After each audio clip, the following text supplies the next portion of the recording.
नमस्कार, स्वागत है आपका। मैं हूं आपके साथ लोकेंद्र त्यागी। ट्रंप ने दी ईरान को अब तक की सबसे बड़ी धमकी। क्या अगले 48 घंटों में ईरान सरेंडर करेगा या युद्ध और भी भीषण रूप अख्तियार कर लेगा? कल तक युद्ध समाप्ति का दावा करने वाले डोनाल्ड ट्रंप अचानक फिर से आक्रामक रुख अपनाते हुए ईरान को निस्तानाबूद करने की चेतावनी क्यों दे रहे हैं, जानेंगे इस वीडियो में, इसलिए इसे अंत तक जरूर देखें। मध्य पूर्व के रणक्षेत्र से इस वक्त की सबसे बड़ी खबर सामने आ रही है। अमेरिकी राष्ट्रपति डोनाल्ड ट्रंप ने ईरान को एक ऐसा अल्टीमेटम दिया है जिसने पूरी दुनिया की सांसें अटका दी है। ट्रंप ने सीधे तौर पर 48 घंटे की डेडलाइन तय कर दी है। ट्रंप ने अपने सोशल मीडिया पोस्ट में स्पष्ट शब्दों में लिखा है, अगर ईरान इस समय से ठीक अगले 48 घंटे के भीतर बिना किसी खतरे के स्ट्रेट ऑफ हॉर्मूज को पूरी तरह से नहीं खोलता है तो संयुक्त राज्य अमेरिका ईरान के विभिन्न पावर प्लांट्स को निशाना बनाएगा और उन्हें पूरी तरह से तबाह कर देगा। इस सैन्य कार्रवाई की शुरुआत ईरान के सबसे बड़े बिजली केंद्र को ध्वस्त करने से की जाएगी। ट्रंप की विनाशकारी समय सीमा ईरान के ऊर्जा ढांचे को राख में बदलने की खुली चेतावनी है।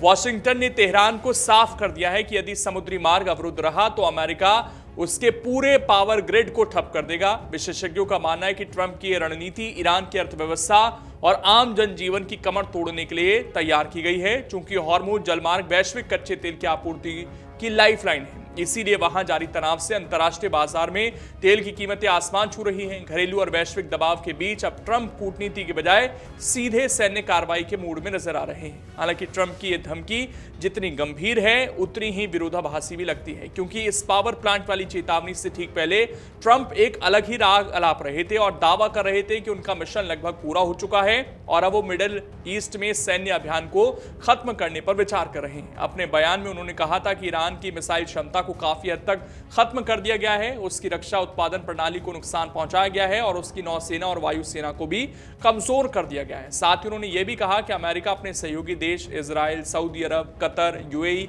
और अन्य को पूरी सुरक्षा देगा और जिस हॉर्मुज को खोलने की चेतावनी वो ईरान को दे रहे हैं उसी पर वो पहले कह चुके हैं कि स्ट्रेट ऑफ हॉर्मुज की जिम्मेदारी उन देशों की होनी चाहिए जो इसका इस्तेमाल करते हैं, अमेरिका की नहीं। जरूरत पड़ने पर अमेरिका मदद करेगा, लेकिन उनका मानना है कि ईरान का खतरा खत्म होते ही ये काम आसान हो जाएगा। ऐसे में सवाल उठता है, अगर मिशन पूरा हो चुका था तो फिर अचानक इतनी बड़ी धमकी क्यों दी? हालांकि ट्रंप की धमकियों का कोई खास असर हुआ ऐसा भी नहीं लग रहा है। एक तरफ ट्रंप हॉर्मुज खोलने की चेतावनी दे रहे हैं, दूसरी तरफ ईरान ने इजराइल के उस हिस्से पर प्रहार किया है जिसने पूरी दुनिया को चौंका दिया है। ईरान ने इजराइल के न्यूक्लियर सिटी कहे जाने वाले डिमोना और अराद शहर पर भीषण मिसाइल हमला किया है। डिमोना रणनीतिक रूप से दुनिया के सबसे संवेदनशील इलाकों में माना जाता है, क्योंकि यहीं इजराइल का परमाणु अनुसंधान केंद्र स्थित है। हालांकि आधिकारिक तौर पर इजराइल चुप है, लेकिन माना जाता है कि यहीं उसका परमाणु शस्त्रागार मौजूद है। इस हमले में कई लोगों के घायल होने की भी खबर है। सबसे चौंकाने वाली बात यह रही कि इजराइल का अभेद माना जाने वाला एयर डिफेंस सिस्टम इन मिसाइलों को रोकने में नाकाम रहा है। ईरान का कहना है कि हमला उसके नताज परमाणु स्थल पर हुए हमले का सीधा बदला है। ईरान न केवल जवाबी हमले कर रहा है बल्कि उसने झुकने से भी साफ इनकार कर दिया। ईरानी विदेश मंत्री अब्बास अराक्ची ने अमेरिका और इजराइल के साथ किसी भी तरह के सीज फायर की संभावना को खारिज कर दिया था।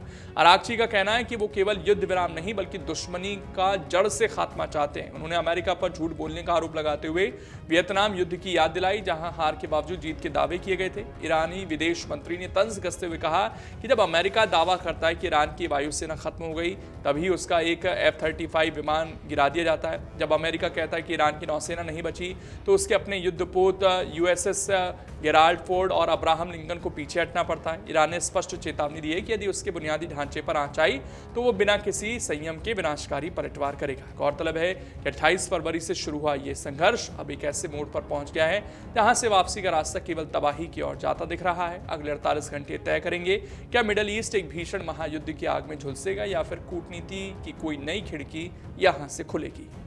अगर आप ये वीडियो YouTube पर देख रहे हैं तो हमारे चैनल को सब्सक्राइब कर बेल आइकन दबाएं और Facebook पर देख रहे हैं तो हमारे पेज को लाइक करें।